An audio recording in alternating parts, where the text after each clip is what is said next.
Welcome to Storytelling with Lindsay Bednar. Ready to do this? Rock and roll. All right. Well, this has been a long time coming, and I'm so glad that you are ready to share your story. We shared a very poignant story the last time I had you on, which was the journey to writing your book. And it was really in that process of you and I bringing your book to fruition that your next journey started unfolding. And we've talked a lot about sometimes when you're too close to something, it's not the right time. Yeah. And I feel like this is the best time that we can finally share what has transpired for you and the journey that you were on during such a massive transformative time in 2020. And with that, I want you to take us through your experience. All right. So, yeah, I was on episode 4 of your podcast, which was November of 2022. And you had given me a nudge then to kind of explore this conversation. But like you said, I was still very much in it. And I am someone who needs to emotionally process and purge my way through things before I can write to them. So my first memoir, the title is Shattered Reality, and as that was coming into print, another reality of mine was shattering. So it was a bit ironic how things were playing out, and always make sense in reverse. So I'm just gonna back all the way up to 2020 and kind of walk you through how things transpired and how they got to where they did, and how I'm here.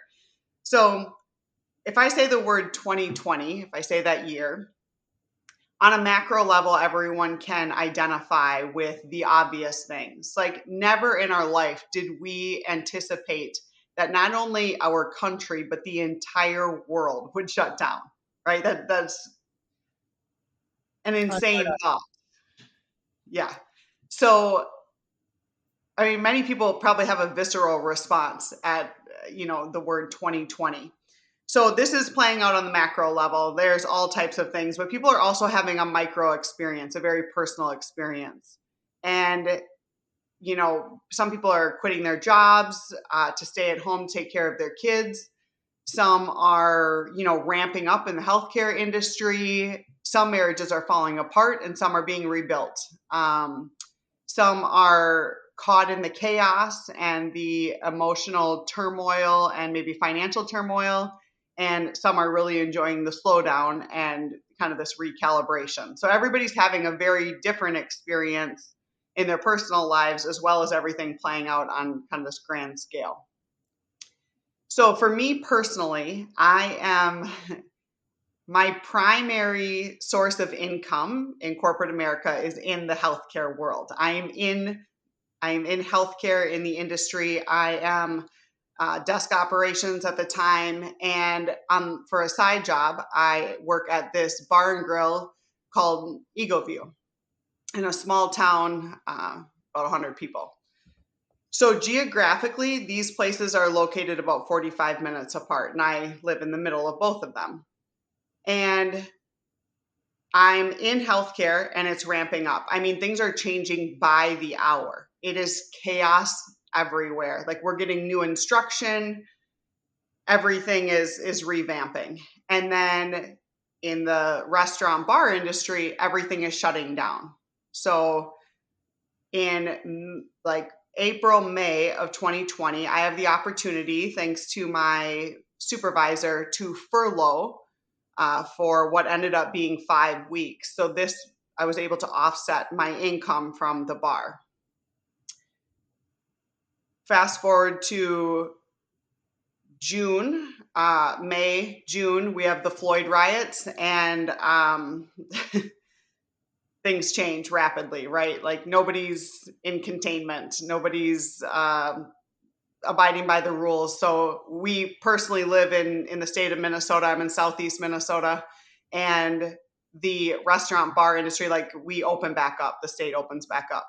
So during the summer of 2020, as I go back into both industries, I am noticing this very obvious difference in my body. On Monday, when I'm driving to work, I have very high anxiety. I am very tense. Just like overall panic and fear tends to take over. And I And noticed that on Friday, the closer that I get to the river, to working my part time job, I just naturally feel calmer.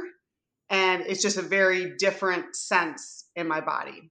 so And, to according clarify, to, sorry, sorry, just to clarify, Monday you're driving to your healthcare job, Friday you're correct, driving to your part side time gig. job. Yeah, okay. Yes, yes, exactly. So, and granted, like nature, that just makes sense, right? The closer you get to water, the more kind of in flow you are. But I noticed that the conversations that I'm having in both industries are vastly different. Uh, I am surrounded by very educated people in my healthcare corporate job, and yet there's so much of it that isn't making sense compared to, other conversations that I'm having in smaller communities. And so to say that it's confusing is an understatement because I'm taking on both ends of the spectrum, and logically one doesn't really make sense, but in my body it feels completely different. So I noticed this multiple times throughout that summer. Like, why do I feel calmer the closer I get here? Why do I want to gravitate, toward this space versus, my the healthcare industry? So again, I'm just kind of taking note, but I don't really know what any of it means. I don't really get it. Thanksgiving week of 2020, I get COVID, and I have it bad. Like it's no joke. It was I've never had such excruciating nerve pain. I have had mono, Epstein-Barr virus, the shingles. I've had multiple different severe viruses, and this was next to none like anything I'd ever had. So I'm not undermining what COVID was. It wasn't fun to say the least. And I would say it probably took me a minimum of 3 months to recover. I remember like mid to late January of 2021, I worked on like the ninth floor of the building that we were in, that I worked in. And I remember getting to like 4 flights of stairs and just being totally gassed. Like I still couldn't get up very many flights of stairs. So Wow. it wasn't fun. 2021, January 2021, the vaccine comes out, and everyone does whatever they want to do. They get it, they don't get it. There's a lot of rumblings. You and I start working together at this time, and you are my lifeline that I didn't even know I needed outside of this small community and my small circle, because the conversations that are being had, I am not I am not well liked with my viewpoint. Yeah, you were absolutely my lifeline. And, you know, we would have on the books an hour to meet every week or every other week, whatever it was. You and I would spend an additional hour just like talking about everything, how we were feeling, how we were moving through this. Like if I didn't have you during that time, I don't know what I would have done. So yeah, thank you for being my lifeline as well. Agreed. Yeah, you were like my saving grace outside of this small little these two communities that I was in, right? So, and it's just like things like they didn't make sense on so many levels, and yet they totally made sense as we would talk our way through them, right? Yeah. Yes. So thanks for being my apocalypse buddy. You too. So fast forward to August of 2021. We are told at this time that we are going to have to file an exemption if we do not get the vaccine, which is no problem, no big deal. We've done this every year with the flu vaccine. And it's just a quick fill out, like a drop down box of the reason in which you are not getting the flu vaccine, which is, it could be religious, medical, philosophical. I don't know what all the options were, but it was no problem at all. So we find out that it's not going to be that simple. We have to take this like 30 to 45 minute, we have to watch this 30 to 45-minute video so that we are well aware of our decision and the role that it may play. And then we have like these intermittent questions that we have to, it's almost like a quiz or an acknowledgement throughout. So you can't just like skip through the video. You have to, watch all the different sections and the Can, training more or less. Yeah. yeah, can I pause you right there? Can Mhm. you speak to um, what was it about this vaccine that made you not want to get it or question it? You said you didn't get flu vaccines. What was specific to this vaccine or this situation? Because I think that was one of the things you and I talked about ad nauseum is the very staunch difference between people not wanting to get it and people not understanding why you wouldn't want to get it. And I think Sure. there's still a little bit of confusion to this day. Hmm. Great question. So, first and foremost, I had COVID. I had it. My body worked through it. I trusted my my immune system to do what it needed to do. And I just didn't feel like I needed to get it because I already had it and I was good. Uh, that's reason number one. Another one was, if I back up, and I may have covered this in episode 4, when I was doing intense,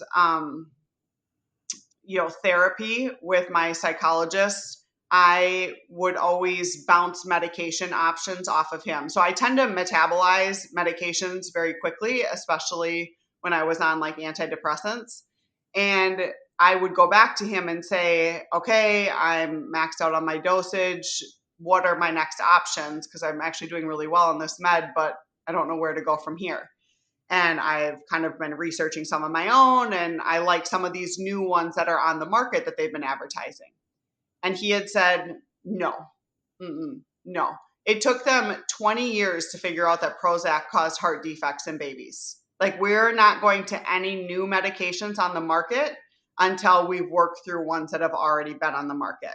He had done like 20 years worth of clinical trials. And he's like, I'm very well aware of how this works and how long it takes to, understand the efficacy and the, possible side effects that may play out. And you know how there's just like those moments where that conversation always stuck with me. And I Hmm. never really knew why, or okay, well that's really interesting.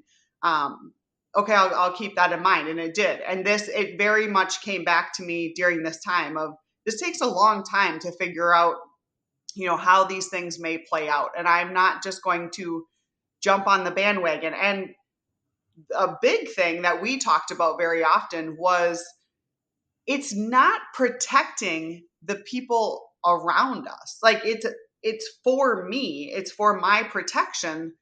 So why am I being told that I have to get it in order to save patients' lives? Like, this doesn't even make sense. It's not stopping the spread of the virus itself. It's just going to supposedly help me not get it as badly. Well, I already had it terribly. So at this point, right, like, I shouldn't get it as bad the next time. Yeah, even though at the time they were selling us that if you get it, you are going to be protecting other people. I mean, there was the whole propaganda about you're being a grandma killer if you don't get it because we're not protecting the vulnerable population. And even when that propaganda was being pushed so hard, everything in both of our like intuition was like, that's not right. That can't be true. And since when in any other circumstance is my decision about what I do with my own body directly responsible for somebody else's body? That just didn't make sense. Hmm. And it's so hard, like going back to, I remember people saying, if children die, this is because of you. Like this is on your watch. You will be held responsible. And I remember having so many conversations and not being able to articulate things because it was a gut. It's just something's wrong. Like the sirens just kept going off in my head. Something's not right. But I can't sit and have this super long, intense conversation with you about, politically correct verbiage around what this is and why we should and all the things. It feels off. It doesn't feel right. And why do I have to explain myself over and over and over again? Right. It doesn't. I think one of the most frustrating parts was the people that were advocating for autonomy, right? Like pro-abortion, LGBT, all the trans, all the different things, which is fine, great, to each their own. It none of those, none of that applied when it came to us. That was off the table. Autonomy did not matter. My body, my choice was not part of this discussion. We didn't get any. You are killing other people. You are responsible for the health of other people. And you are basically a threat to society. Mm-hmm. Mm-hmm. I mean, it sounds dramatic, but that's how it felt on this side, anyways, especially Sure. being in the healthcare industry. It very much felt like I am being looked down on and I am being the bad student who deserves to be put in the corner and punished for her lack of, compassion for others. I don't know. No question. Yeah. The thought So, was harsh, and it was yeah, it was very prominent. yeah. So at the end of the day, I'm a single mom who needs a source of income. I need benefits. I need insurance. I have a year and a half left with my daughter. She's 17 at the time, and I need to provide this structure for her, right? So I'm not thrilled about the fact that this is very different. This is very obvious that we have to go through this different kind of exemption process. But at the same time, it's not that big of a deal. I'm willing to do it. I will play by the rules and check the boxes. So I do that. And roughly September, we hear rumblings that we are going to have to go through a different type of exemption process. And I totally blew it off at first. Like, there's no way they can go back on what we already did. We're exempt. We made it through. Why would that have all changed? And now they're coming up with a different system. And so, Well, any uh, did you get any notification after that first exemption process as to where that stood? Was it accepted? Was it like, okay, you've went through this, or yeah, it's just like I think the screen when we got done said something along the lines of, well done, you've completed, this is completed. There was never any. You just needed to go through the process. Basically, you needed to watch the video, answer the questions, acknowledge that you understood the risk of choosing not to take the vaccine, and that was it. That my job was not at risk at this time that I was aware of. So I kind of blow this off, and then we find out that that is in fact what's happening. Our exemption no longer stands, and we have to fill out this extensive uh, questionnaire. I guess I want to say there was like 22 questions that we had to fill out. It was very interesting. The questions felt like we were set up to fail. I was unsure of how to answer them. Am I supposed to put a Bible verse with them? All these very, very confusing. So this is like mid to end of October, and we have until I believe November 8th to fill out this secondary exemption. And we're not guaranteed that we're going to make it through. We don't know if our job will be affected. And we're basically just kind of all in the same boat going, okay, I guess we're going to do it. So you and I are on a call. We are about a month out from, I'm just starting my Kickstarter. I am doing a bunch of marketing around the book. And we are having a conversation. And I say to you, I'm not doing it. Like, I am not jumping through these hoops. I don't understand why I have to hide behind Bible verses. I was born and raised Catholic. Like, I have a faith base. I absolutely believe in something, larger than ourselves. Mhm. But I don't know, like, the Bible, and I don't feel like I have to hide behind it. And I'm obviously not going to get a medical exemption. I shouldn't say that. I did not ask for a medical exemption because I just assumed I was, 37 at the time. I'm healthy. No doctor is going to give me a medical exemption to get around this. So religious is kind of my only option. When I had first heard of this change of processes, I sat down and wrote a letter kind of to whom it may concern. And I assumed at the time that we were going to be able to express our beliefs in our own words, and later found out that was not the case. We needed to fill out this extensive form, which I think ended up being approximately 22 questions long. And this they already had it kind of set up for us. So while you and I are talking during one of our sessions, I am on the struggle bus hard around what I'm going to do. And part of me is just going, you know what? I want to go out in my own words. Like, if I'm going to lose my job, I want to be able to say and express whatever it is that is coming through me. I don't think that I should have to fill out this form. And you take me by total surprise and say, what if you do, you know, go along with their process and you do what they ask of you? And instead of having guilt about what may happen if you go out in your own words, are you going to look back and say, oh man, would I have made it through the process had I just done it their way? You fill out the form and you let something else decide for you. And I remember being very taken off guard because I totally thought you were just going to be my cheerleader who said, yeah, no, you should absolutely send that letter that you just wrote. It was well written, and it expresses everything that you want to say. I was taken back by your response, but I also was very much like, that makes the most sense. I am going to go through this exemption process again, and I am going to leave it up to something bigger than myself as to whether or not I make it through. And And I'm just going before, to trust yeah, that I am where I need to be.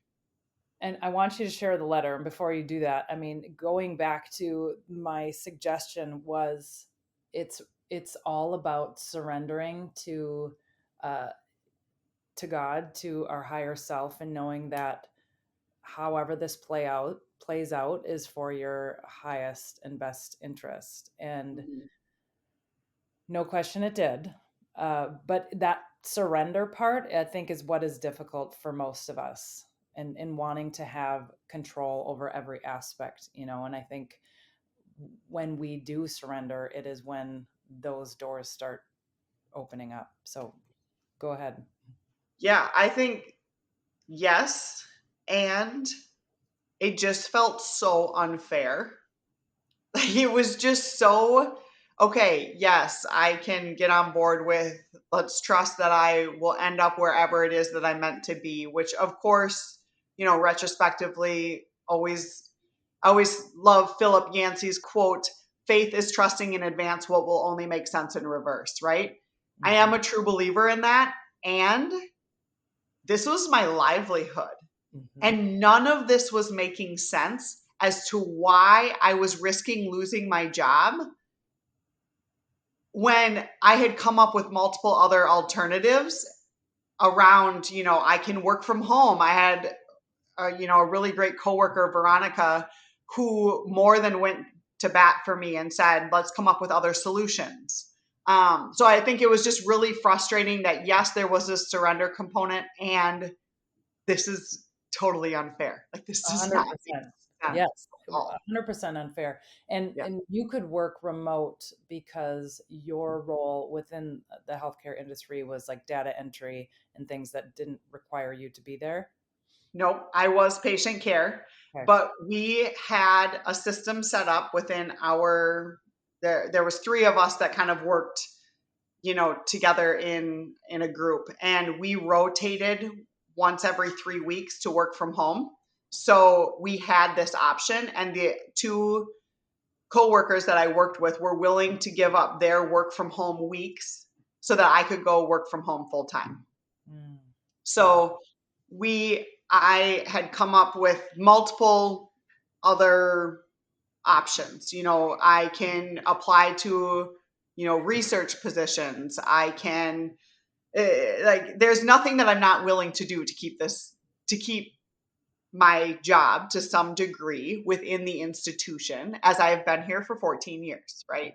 Right. Uh, and like I said, if for nothing else, I need insurance for my daughter and an income until I leave. So the letter that I wrote um, was to whom it may concern. As I exit this institution for the last time after 14 years of service, I am reminded just how replaceable I am, how little the system cares, and that we truly are just a number. I am reminded that I do not fit, and I am okay with not fitting into anything that only allows one narrative as quote unquote truth. Prior to the realization that the religious medical exemption was a Q&A only, with questions that were designed to make us fail, I wrote this, thinking that we may actually have the opportunity to speak to our beliefs. Here is what I actually wanted to say. I have considered researching biblical quotes that properly back my beliefs, as well as versing myself on the 1964 Civil Rights Act to ensure my verbiage is properly documented. After much thought and contemplation, I have decided to write the board expressing my own thoughts and beliefs instead of choosing to hide behind a certain religious institution because it's the only option that is being allowed. I was hired in 2007 based on my ability to do a job that your employment committee found me fit to perform. Over the past 14 years, I have exceeded those expectations to the best of my abilities without corrective action. I was hired by a company that valued their employees, believed in work life balance, flexibility, and competitive wages and benefits. These were values that align with my own. I was hired by you, a world renowned medical institution, and the company that I was hired by was a company that I believed in. I believe in the United States of America, the land of the free because of the brave. We also happen to be fortunate enough to live in a first world country that prides itself on freedom and the basis in which it was founded, the Constitution. I believe in our right to choice and freedom in all of its realms. I believe that every single person is an aspect of God and every soul on this earth was granted free will. I especially believe in sovereignty over our own bodies as well as our children's. I believe we have the right to say no and that no be respected without needing to hide behind religion or a drop down option that the government or an institution tells us is a suitable reason. I also believe that this institution has the power to create a different kind of change that is needed. I believe that you have the power to keep your patients safe while also valuing personal decisions of your employees, which in all reality you have done for decades. We are one of the top healthcare facilities in the United States, and we need you to stand behind us. We need you to support all of us, those who choose to get vaccinated and those who do not. The fact that I am writing this with the fear of losing my livelihood for a company with whom I gave 14 years of my life to, just to have you dismiss us, makes me question why I'm fighting to stay at all. I hope you will consider that outside of scientific data lies families needing to be fed, homes that need mortgages paid, and children that need mentally and emotionally stable parents who are not risking their mental health on account of one decision. I hope you know that if you choose to deny these exemptions, mine included, there will be a different price to pay in a different way for many individuals and families. Mm, mic drop. So I Oh, did not send that because I chose to, again, go through the exemption process and answer the questions to the best of my ability. I filled out the form, and I believe it was Thanksgiving week or the week after. I had my boss from EgoView text me on Sunday night and say, we are going to be shutting down for a couple months this winter to recalibrate. They had a lot of heavy family things going on outside of, the last year or two of shutdowns, and uh, they needed a breather. And I walked into my healthcare job on Monday morning to find out that my exemption had been denied. So I lost both jobs within 12 hours. And to say that I was a complete wreck was an understatement. On top of, mind you, the book is going into print. So we got a lot going on in Mhm. these couple of weeks. That December was total and complete chaos. Like, part of me is riding this high from the book. I'm so excited. Did extremely unexpectedly well off of the Kickstarter, had so many orders. It was great. And we are, trying to work our way through the getting everything in print. And boom, I have something else just totally falling out from underneath me. And it's really hard to, again, like, ride the high and the low. I don't know where I'm at. I'm in a complete tornado and trying to figure out how to navigate my way through it. So just some very interesting tidbit.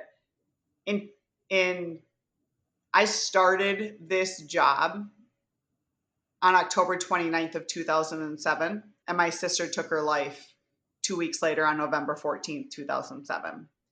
The book comes into print the week before Christmas because I remember going to the post office and they were not happy with me that I was sending out hundreds of mail orders prior to Christmas.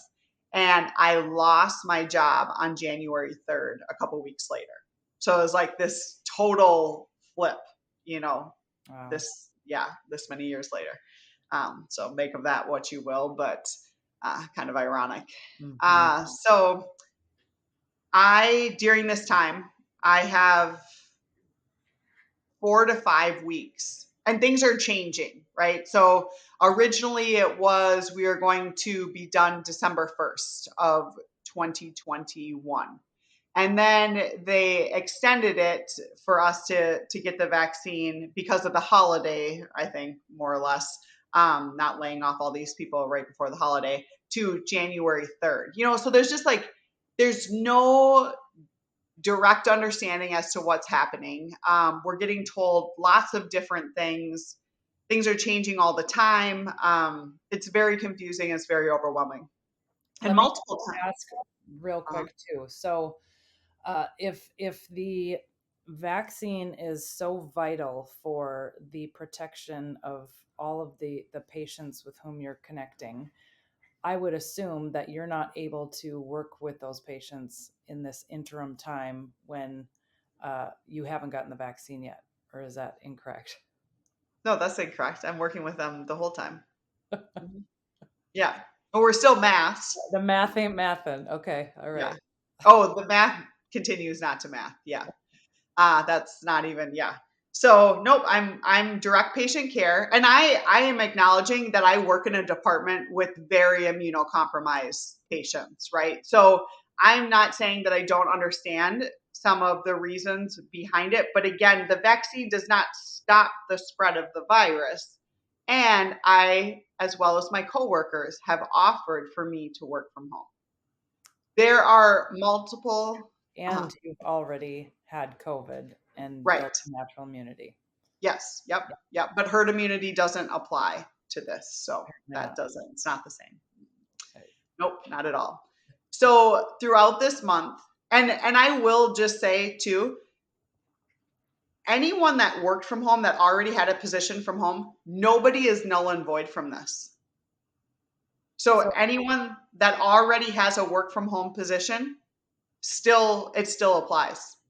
Okay, so let me get this straight. If I was working for this world renowned health facility and my job was always remote throughout the pandemic, Mhm. if I didn't want to get the vaccination, even though I do not have direct contact with patients, uh, I still have to go through the exemption process and my job is in question.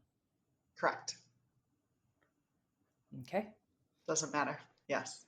So everyone, we're kind of all in the same boat in that manner. So I find out that I don't make it through. And I'm talking to people around me.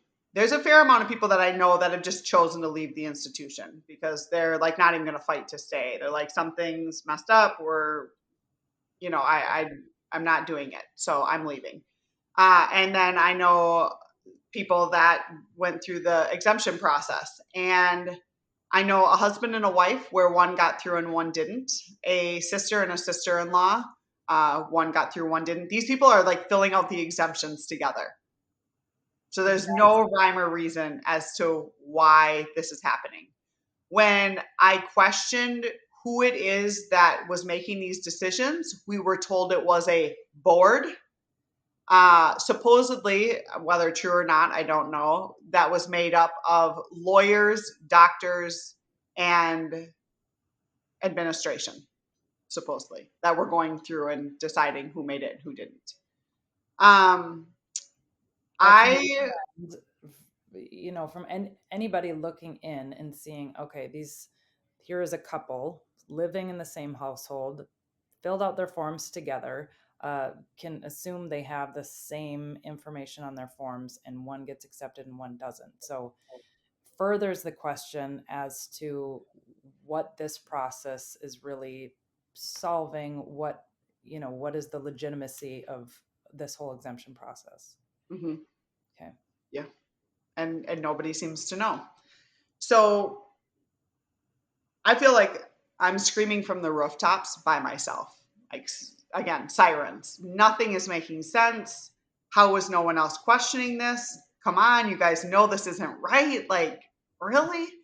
Um, so all of December is basically filled with total and complete panic for multiple different reasons. And I questioned, just go get it. Just go get it. People are fine. Like, a majority of the people around you have gotten it. Just go get in line, shut up, and do what you're told to keep your job. And I honestly think I would have had a very severe adverse reaction. It's like my body literally would not allow me to walk down there to get it. Absolutely. Um, so I went back and forth. There was a lot of mental internal warfare. I remember thinking multiple times, we're standing on the wrong side of history. Like, we are literally making history, and we're either going to be on one side or the other. And like, pay attention, people. There was just this overwhelming feeling of pay attention. Mhm. And there were many times where I was made to feel like, God, you're so dramatic. Why can't you just follow the rules? Just shut up. Like, the only reason that you don't have your job is because you're choosing not to abide by the rules. And it was like, yeah, and tell me how the rules make sense again. I'm not saying you're wrong, but something's not right either. Well, and even Uh, people who weren't in your shoes, I think for so many of us, I was homeschooling at the time. I had my kids home, so I wasn't involved in anywhere having to mandate. Gary, luckily, with his company, there wasn't a mandate that he had to follow through with. But I saw once the restaurants started opening up again, you had to wear a mask walking into the restaurant and go to your table. Okay. Then you could take your mask off while you were eating. Uh, if this was a airborne virus and if it was so catchy, there was no, stopping of people from four different households meeting at this restaurant, all sitting down, sharing appetizers, sharing drinks. And at the same time, we had students who could not sit next to each other in school without a mask. Mhm. Nothing about that made sense. And I had such a hard time with the just people not getting all of that. So once you started to see how, this stand 6 feet apart, and where's the science behind that? Well, of course we know now there was no science behind that. And that was something that caught on apparently. But when all of those things were happening and we could understand that this doesn't make sense, I don't get how people's antennas just didn't start to go up, no matter the industry they're in or if they were at home like myself. So, anyways, continue. No, and and they really didn't. And in their defense, I have a good friend who lives in Arizona, right? So she was living a very different reality because their state laws and local laws were very different from what Minnesota was experiencing. And she had said to me, I don't know, probably a few months in, you haven't like actually bought into this, have you? Like, come on, dude, you know better. And I was like, I want to say that I haven't, but it's really hard to be saturated in it and not make me question myself. Like, who am I to say anything? Like, I don't know what the science is. I'm not an educated doctor. I don't know. Maybe we do need to like there was this insane internal tug of war where I was like, I want to say that I didn't, but yeah, I absolutely did. It's really hard to be inside of this system and to hear all of this stuff and then not question if I do know what's actually right or wrong or otherwise, right? So yeah, there's a lot of people that weren't questioning it. And I kind of get that too, because it was like, this is what the doctors say. This is what everyone's saying, like it's the government, it's them. They know better than us, which is what we have been, what has become socially acceptable that everyone else knows better than we do. Don't Right. trust Well, your own yeah. gut. Yeah. And they absolutely played into our fears. And I think Mhm. most people saw somebody get terribly sick. And Mhm. so people were still obviously afraid of getting it, contracting it. You know, there wasn't a lot of the data I don't know if it was available, but it definitely wasn't being shared as to, um, make better decisions. But yeah, for sure it was playing into everybody's fears, no question. And that's a huge motivator for And that. it's an invisible enemy. Hmm. There's no like other country, there's no obvious target, right? So it's like, and it's your health. And the whole time, like we're shutting down gyms. And I'm not saying that the restaurant bar industry is like promoting health necessarily, right? I understand that. But so many things, again, the big box stores are staying open. McDonald's is fine, but the mom and pop shops aren't. Gyms aren't okay. That helps your immunity. I mean, they're handing out donuts and giving out $50 gift cards to go get it to Quick Trip or wherever instead of saying, here's an apple, here's how you can boost your immunity, here's what we should be looking at and focusing on. Like there was no preventative measures aside from isolate, which I was listening to a Diary of a CEO podcast. I can't remember who the guest speaker was, but they were talking about loneliness is what the second largest epidemic right now. Like what we have done societally and the ways in which this is still playing out is monumental as to what we've created as we were trying to prevent the spread of this, right? So Hmm. it's like isolation. Yeah, there's just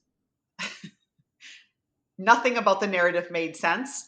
And we were coined as conspiracy theorists because we questioned anything that wasn't making sense because we didn't have proof. We didn't have scientific data to back it. So therefore, we weren't allowed to say, what's wrong? What's going on?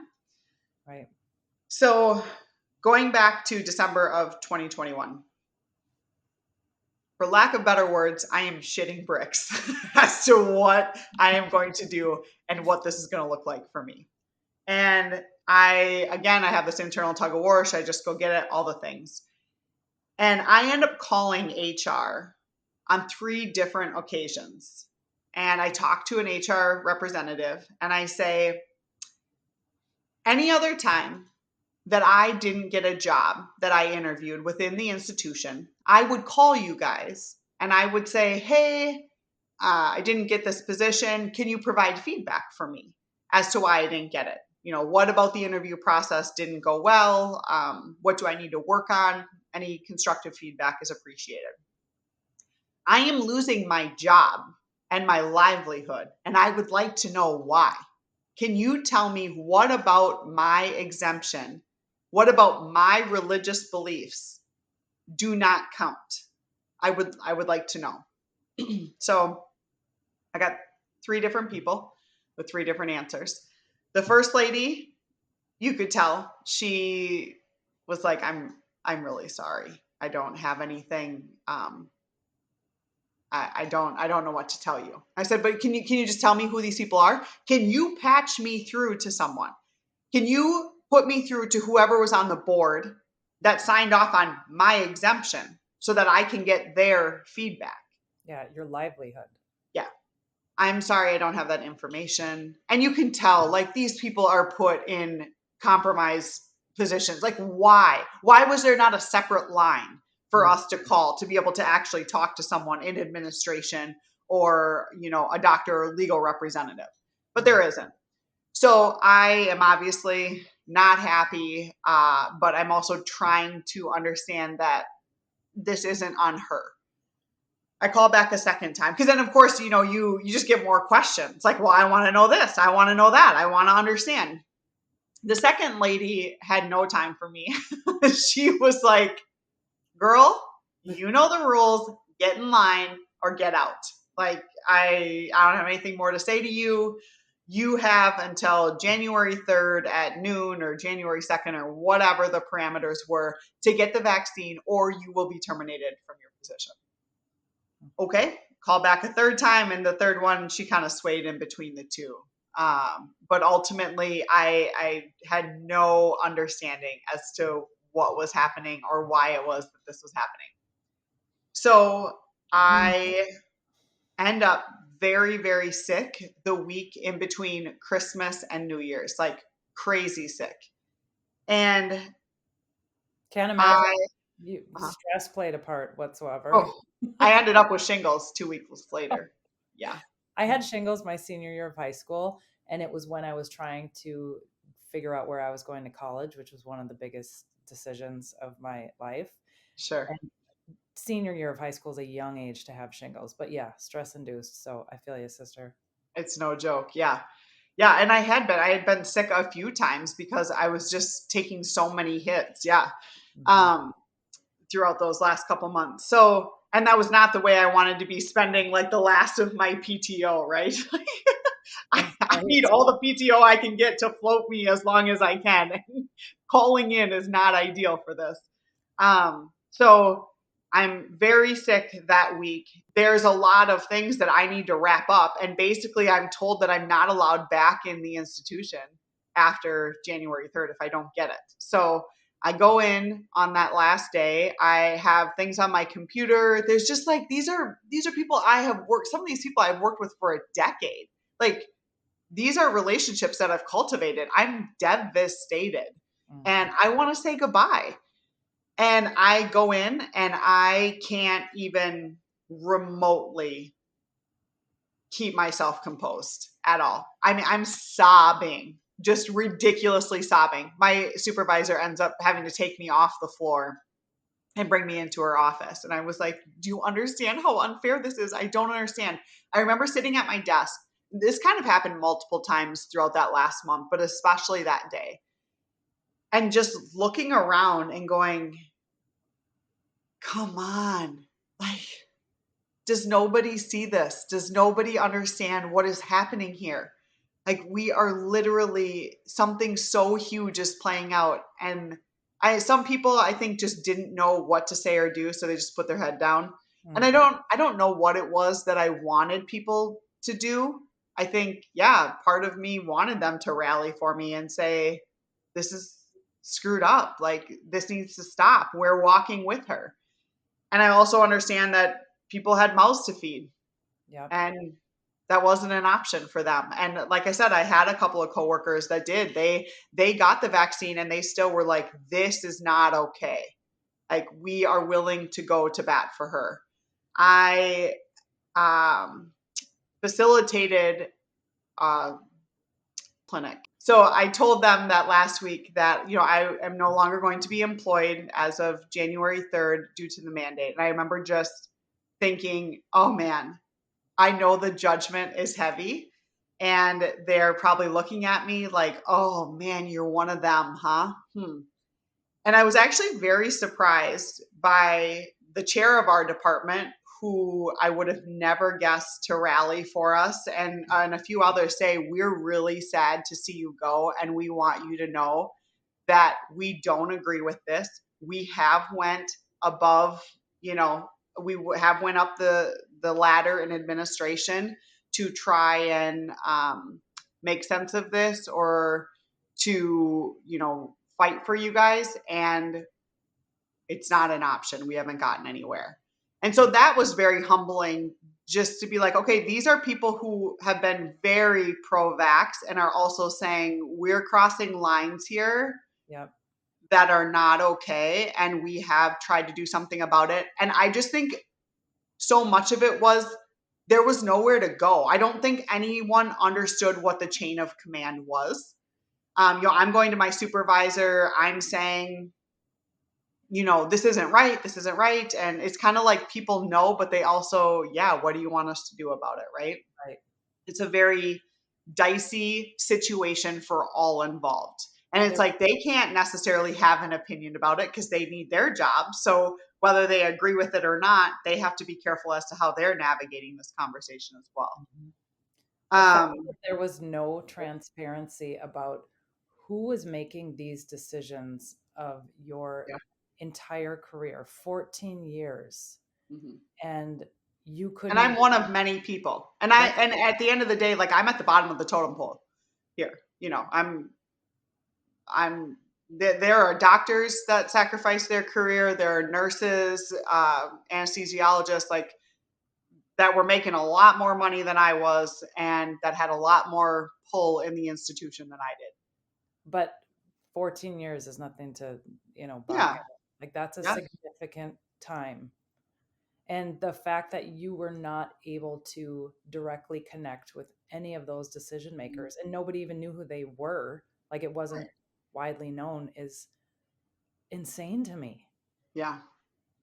So another kind of plot twist, so to speak. So about a week, maybe two, before I was, the deadline, before our deadline hit, I was getting emails from my supervisor saying, hi, Amanda, where are you at with the vaccine mandate? We kind of would like to know what your decision will be moving forward, or if you've made one. So I ignored the emails because that's kind of how I roll. I was just like, I don't have to make a decision. Like, technically, I have until January 2nd at noon, or January 3rd, or whatever. I don't have to tell you. So I ignored probably one or two, and then I got pulled aside and in a conference room, and they were like, you're ignoring us. We're asking you questions. Why? What's going on? And I just had a total breakdown, because I just felt like I was just flooded with overwhelming emotion every time. Mhm. And I said, I'm not going to give you an answer. So we have several locations throughout the country, a couple of large uh, hospitals that operate in other states. And we have one in Florida specifically, that all of a sudden this mandate was no longer an issue for anyone that worked in the Florida location, because the state had changed how they operated. Mm. So I was like, what I'm hoping is that over the next couple of weeks, we're going to follow suit, and I'm going to get to keep my job. So I'm not telling you that I'm leaving, because first off, I'm not training in my own replacement. And I'm not going to be out of a job because at the last second something changes and I could have kept mine, but you already hired someone to replace me. So no, you can know January 3rd and then you can list my posting there and proceed. It was kind of like this, why should I help you? Like, 100%. And okay, so I just want to reiterate that point because this is wild. So the health institution which you worked is large and has several other locations, one of which was in Florida. And at that location, at this must have been late December, where they lifted the vaccine mandate. correct. Okay. Because the Florida governor Mm-hmm. changed the state. I'm not even entirely sure. So they more or less, my understanding was, my very elementary understanding was they couldn't enforce it due to state laws that had Mm-hmm. changed in that time frame. So anyone that was working out of Florida, the Florida office, no longer was at risk of losing their job because of the mandate. So I don't, what does that make that? Does that make COVID not apply? Well, Does that's what I was that just going make to say. your patients not at risk? It further belittles the argument as to how necessary this is if they have a whole other health institution in a separate state that is just okay. Well, we're not going to do that. Yeah, Mm-hmm. very interesting. For such potent scientific data, Mm-hmm. um, it just depended on basically what section you were in, what parameters of state lines you were in as to what applied when. So when people say that this whole thing wasn't political, well, then they weren't paying attention to all of what was going on because there were Right. very different mandates and things that were people were allowed to do. I mean, I had a friend in South Dakota and it was like free, Yeah. open, basically the whole time. Mhm. Yeah. And even, okay, so in a different county that is close to me, I started looking at their, how they were handling things. Okay. So there's a healthcare institution that I work for who is picking and choosing who makes it through the mandate. Then there is another local in the same county, fairly large healthcare institution, who is just point blank. You either get it or you don't, but there's no picking and choosing. You either have a job or you don't based on your vaccine status. Not right either way. I Mhm. totally acknowledging that. However, there wasn't a picking and a choosing of whose Mhm. religious beliefs mattered. Okay, go to a different county about half an hour away, and they specifically say on their site that we are absolutely not going to violate the 1964 Civil Rights Act. So we're open Yeah, to hiring it was whether being handled differently all over the board. I had several people reach out to me to just edit their religious exemption forms and Mhm. to look it over and to see if it, uh, made sense and if it was articulate enough. And those people had theirs granted, and they were from different places. Mhm. Yeah, we were even asked to disclose the institution in which we were affiliated with, the The religious institution. Mhm. institution. Yeah. Mhm. Because you can't have a spiritual connection with God No, unless you apparently not. unless you have an institution tied to it. Wow. Oh, I was seriously so far down the rabbit hole of, are they going to go to my church and ask how many times I've gone? Like, what is happening? Why do I have to? And again, it's just like, do I have to? No. But if I want my job, like, yeah, then I'm going to disclose what I can. And like, I want to be affiliated with someone because that's going to make it look better, right? So then I was like, oh my gosh, do I need to up the times I'm going to church here over the next month? So they, God, I mean, it's just, yeah, whatever. Right. So many rabbit holes. Right. Um, so yeah, it was wild to say the least. So I am done. Again, I'm sobbing. I am a complete wreck that last day, and I walk out, and that's it. I'm done. I have friends who made it through the exemption process, and this is a story in and of its own because I don't want to tell it for them. But basically, anyone that made it through had to do weekly testing with an outsourced company that the healthcare institution that we were employed by chose. So anyone who was vaccinated that got COVID could go to a Walgreens or wherever, or like the in house swab clinic and be tested for COVID. Nope. These guys had to go to had to go through an outsourced facility. They were swabbed, I believe, on Sunday and had to have their swab in the mail by Monday, and then they would get results by Tuesday or Wednesday. Well, one of my friends got COVID and didn't know about it until I believe Wednesday. So she's like, I've already been contagious, put people at risk, and now I have to take an extended period of time off, which I believe was 10 days.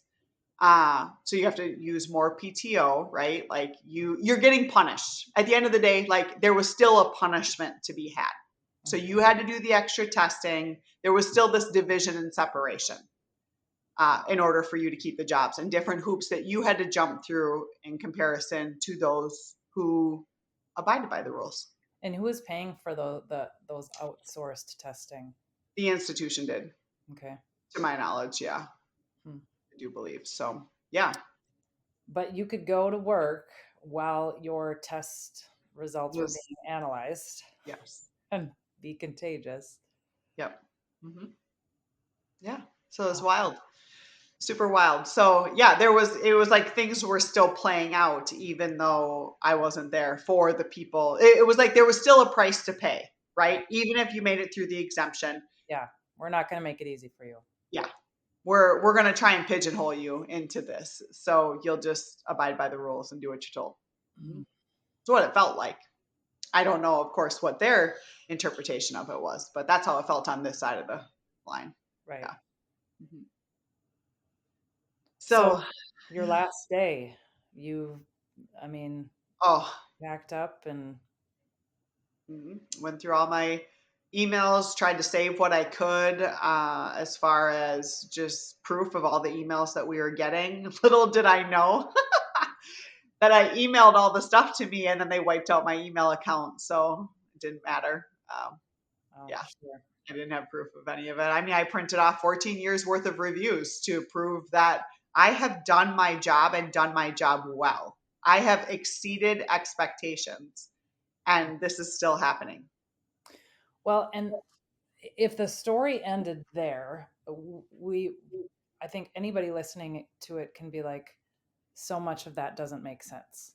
But now we have 4 years or 3 years post. When was this? 2021 or the January of 2022 when you what? Yeah, January 3rd of 2022 was my last day. So yeah, so we're 2 years later, and now we have seen what has transpired since. So what does that look like for people who have been vaccinated or unvaccinated, and what are the requirements now? So I was told at one point that some people had received calls asking if they would like their positions back. I was not one of them. I don't know how that decision was decided. I don't know if it was due to lack of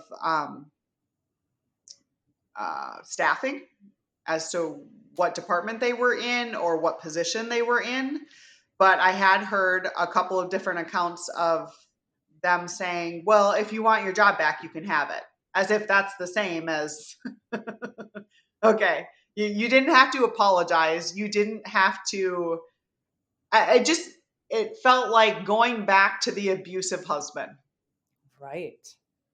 You know, like that's the picture that I get in my head is, okay, honey, it's okay. You're sorry. You're not even sorry. I'm even sorry. You're just like, hey, want to come back? Right. Like you didn't even flowers. Yeah, yeah. Oh my gosh.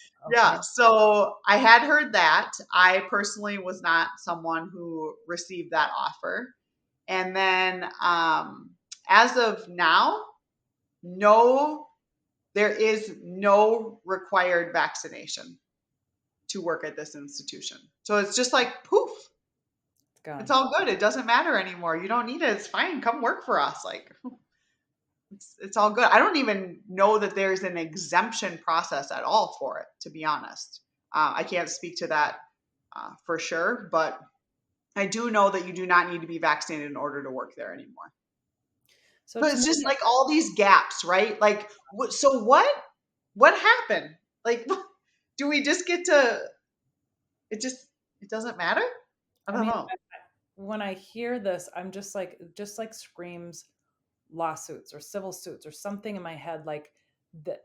So many people were robbed of their freedom and their livelihood, and now that they have backtracked on all of that and they're not requiring the same thing they required of you 2 years ago, how, how is there no retribution? And maybe I'm unaware of pending lawsuits because I'm sure these things take a lot of time, but I can't wrap my head around how that can just be, it is what it is. And there's no consequences for those actions. So there was a lawsuit that was starting when the second set of exemptions was going through. I did not have the money uh, to contribute to them. Mm. And again, like I was losing my livelihood.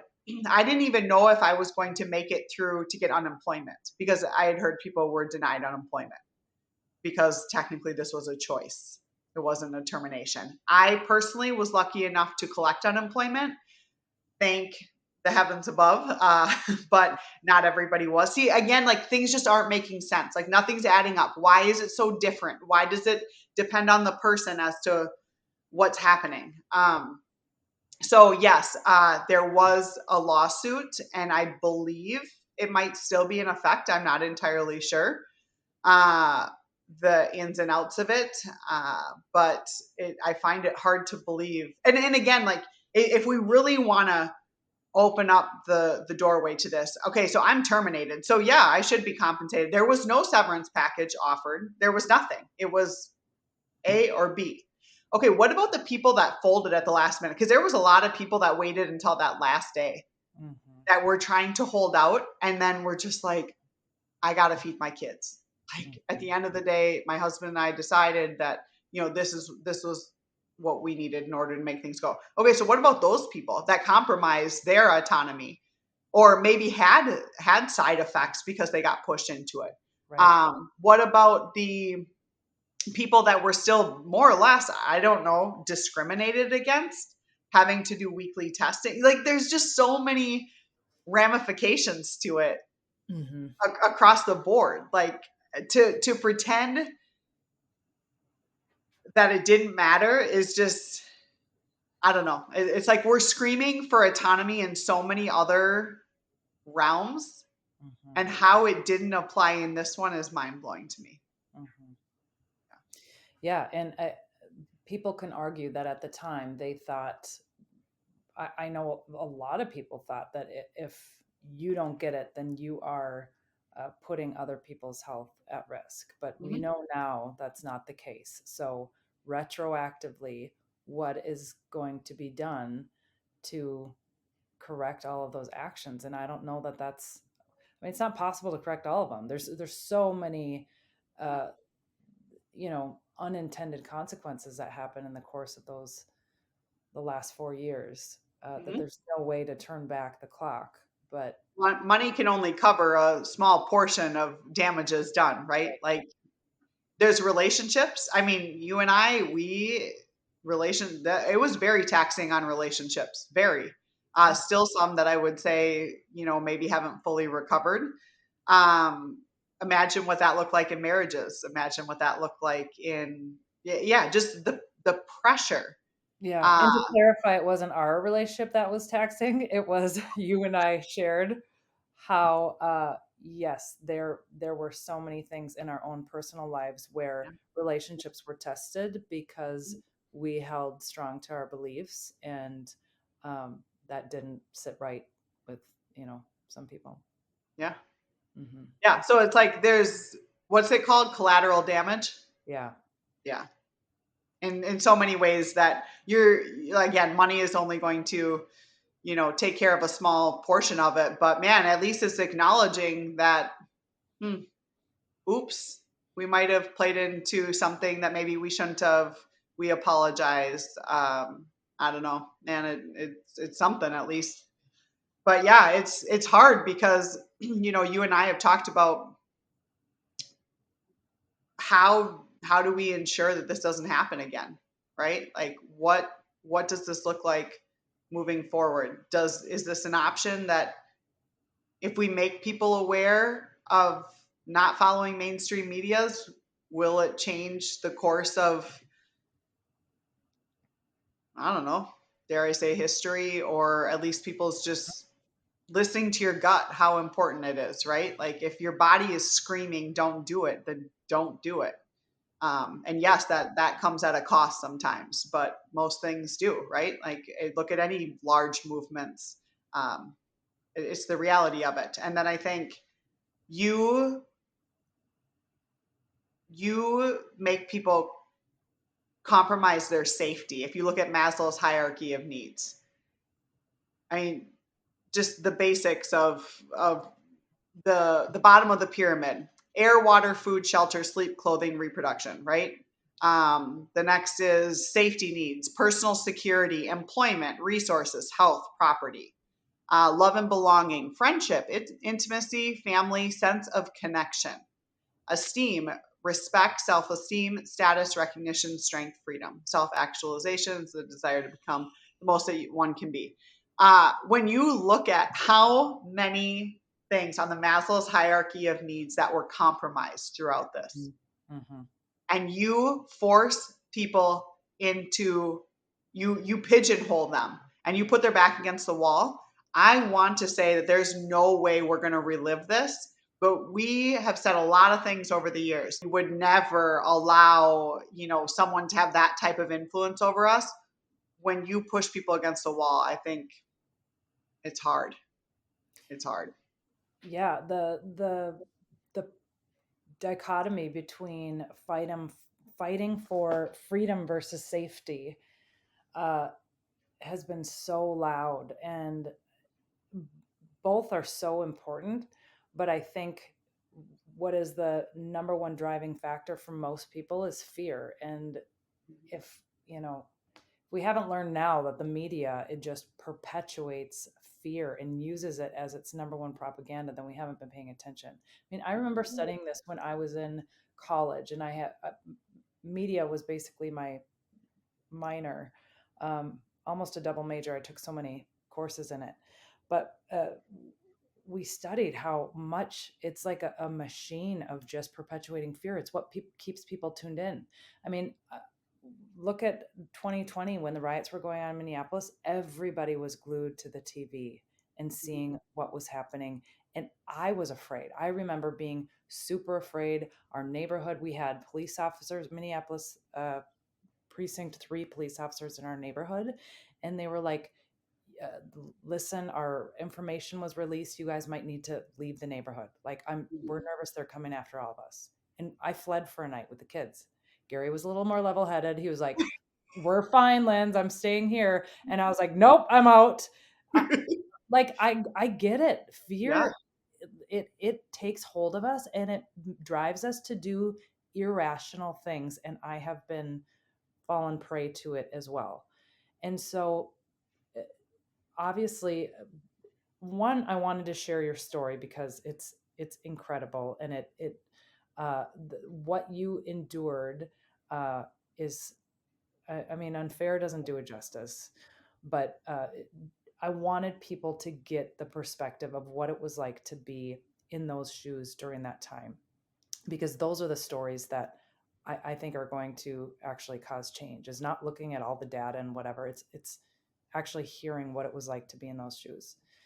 But then, just like you said, are we going to learn from this? Are we going to do differently moving forward? And yeah, if you look throughout history, we have a pattern of like this things coming along where people are motivated by fear and chaos ensues and people turn on one another, uh, people demonize one another. I hope we're done with that, but I, I don't know. It's just, it's division. Like you look back, I look back, my grandparents are in their 80s. And my dad's parents, one was a Catholic and one was a Lutheran. That was a no-no to mix the two religions, right? Like there's always some division. I always say that politics are the new religion as far as I'm concerned. It's just a new way to divide, it's a new way to Hmm. create hate and division, and you got to stand on one side of the line or the other. Race, then fast forward to the 60s, and it's the MLK movement, and we have to hate another race, which is still very prevalent in the United States or world. I don't know, just specifically to us. It's always something. Like you have to be on one side of the line or the other, and it just makes no sense to me as to why it has to be this or that. And that's what there's no money outside of hate, division, and separation. There isn't. Like nobody wants to watch a movie where everything is hunky dory. Hmm. Where's the Yeah, plot twist, right? we our makeup, human nature is to have polarity, and I get that. You need, that opposing forces apparently, but when humanity starts to turn on each other for Right. their belief systems and other each other for anything, whether it's all the things that you said that divide us, it's so gross, and it has cost so much, just heartache and loss of income and loss of livelihoods and division of families. Uh, I think there have been many people who have seen, who have who have woken up to, you know, the realities of the last several years and will operate differently going forward. But I do I think it's gone? No. Yeah. And I by no means want, I do just want to give the disclosure, even in the letter, this is not Auschwitz. Like this is not Germany in the 1940s. We were not put into gas chambers or executed like what's happening in Israel and Iran and Gaza and all the terrible terrible things that are happening in other parts of the world. But I very much remember it feeling like that in my body. Like something is so wrong and no one's paying attention. How was no one paying attention? How is this one section of people uh, being targeted, which I would imagine is what it felt like to be African American for decades, what it felt like to be Jewish or maybe even Catholic, Lutheran, depending on what side of the line you were on. It's just this feeling of overwhelming fear and like you're doing something bad and you don't belong and you're being ousted and you don't fit. You do not fit Hmm. because someone else is making the people around you tell you you don't fit. Like what are we listening to? Who are we listening to? For what? Like that's a reoccurring question over the last couple of months that I've really been, for what? Hmm. What is the point? I don't understand Yeah, it. and to go back to, like, yes, I do think people at the time really felt they were on the right side of Mhm. the equation We always do. Yeah. by getting angry at those of us who chose not to get vaccinated. I think they really felt like they were on the right side, and no wonder, because all the propaganda was telling them that we were the grandma killers and we didn't care about your health, and so um, I, I I get all of that. I get how that happened, and I just hope that moving forward, when anybody is telling you to hate on another person for any kind of blanket reason, that's absolutely asinine. Like, we've got to know better than that. Yeah. I I do hope so. I mean, and again, we all think that we're all doing the best that we can with where we're at, right? Like we know better, we do better. And I guess that's why we're here having this conversation, 2+ years later, because I think we both have questioned, do we just let it go? Does it really matter at this point? Oh, well, it came, it went. And it's like, yeah, it does. Yeah. It does. Hmm. Like there are people and human beings that were on the other side of this too. And this was not a light decision. This was not something that I came off aggressive. I came off very defensive, very fu. But that is not how it was playing out behind closed doors. Like there was so many tears, there was so much questioning, there Oh yeah. was so We had much. many conversations about you wondering like, should I just get it? Mhm. And I was like, Amanda. Don't you dare. Yeah, and I just knew you were going to be okay because you were making a decision that was in alignment with your values and your gut intuition. And so I wasn't worried about your financial future because I was like, you're moving in alignment with your higher self. And so you're going to be taken care of. And the way in which you've been taken care of is going to be a whole other episode. Yeah. Probably a whole other book. Oh, I had many people, during that time as the book that next year, over the next year, the book coming out and doing a lot of events, people saying, when's the next one? Are you open to children's books? Are you open to fiction? And I just kept saying, I'm living my next book and I cannot write to anything that I have not lived and experienced. And it's like, you know how you say those things and you don't entirely know what they mean? It was years before I wrote the first book. I would say, I know that my soul is here on this earth to write a book, but I didn't really get what that meant or how it was going to unfold, uh, or the ways in which it would work. And, then you post something on Instagram, Vanessa, shares it. Boom, here we are, right? mhm. But it very much is, yeah, I've been living it. I had to be in it. And again, it'll make sense in reverse, right? Yep. I think that's another thing too when we go back to fear and just how rampant it is and how easy it is to get sucked into. And then, the flip side of the spiritual world is, well, faith over fear, faith over fear. And it's like that sounds cute, but when you need to feed your kids and like you need electricity and you need to like pay your bills, this idea of just, oh well, just faith over fear, it's not that easy. It's so much more complicated. And yes, there is that.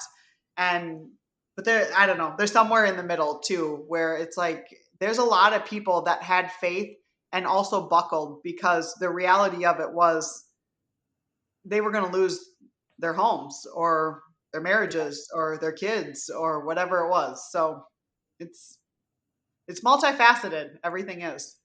Yeah. Yeah. I think it's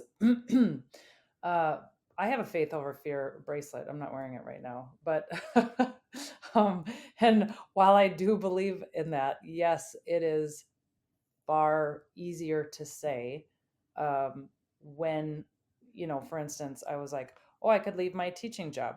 I could leave my teaching job. I could homeschool my kids for a year. I'm not naive enough to think that that was just an easy decision that anybody could do. My husband was the breadwinner, right? Like Sure. I wasn't leaving a high paying job. My teaching job paid pennies on the dollar. So it wasn't like a huge financial loss. So yeah, I think it is recognizing that uh, that is an option for some, a more viable option for some, and for others that yeah, they were pigeonholed into this Yeah. position that was super unfair. Didn't want to do. Yeah. And it's just a reminder that it's right? Like the Yeah, spectrum is it's here and it's here and there's like this in between of I can have faith, and I Can be scared unfortunately shitless. might give into fear too. Like it's logic, and yeah, Mm-hmm. it's dicey. But Mm-hmm.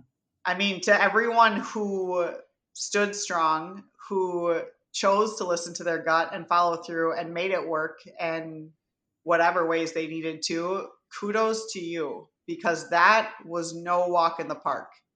Like like I said, there was a lot of collateral damage that came with it Yeah. outside of just our incomes or whatever. Yeah. Absolutely. Yeah.